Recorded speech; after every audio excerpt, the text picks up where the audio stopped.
Hello friends, నేను మీ ధనుడేను.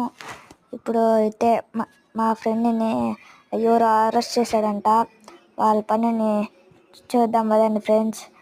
మీరు కింద కనిపిస్తున్న ఈ సబ్స్క్రైబ్ బటన్ లైక్ నట్ట ప్రెస్ చేయండి ఫ్రెండ్స్. ఇలాంటి వీడియోస్ మీకు మరికొన్ని చేస్తాను. రండి ఫ్రెండ్స్, మీరు చూద్దాం. ఈ పోలీస్ స్టేషన్లోనే అంటే ఫ్రెండ్స్ మా ఫ్రెండ్ని వేసింది. అండ్ ఫ్రెండ్స్ వీళ్ళ పని చూద్దాం. ముందైతే ఈ స్టిక్కీ బాంబ్ తీసుకుందాం ఫ్రెండ్స్. చలో స్టిక్కీ బాంబ్ వెళ్దాం పదండి ఫ్రెండ్స్. కనిపించలేదు ఫ్రెండ్స్. వీళ్ళ పైన స్టిక్కీ బాంబ్ చేద్దాం పదండి ఫ్రెండ్స్. స్టిక్కీ బాంబ్ వేయండి, వేద్దాం పదండి friends. Okay friends, bye, tata, see you.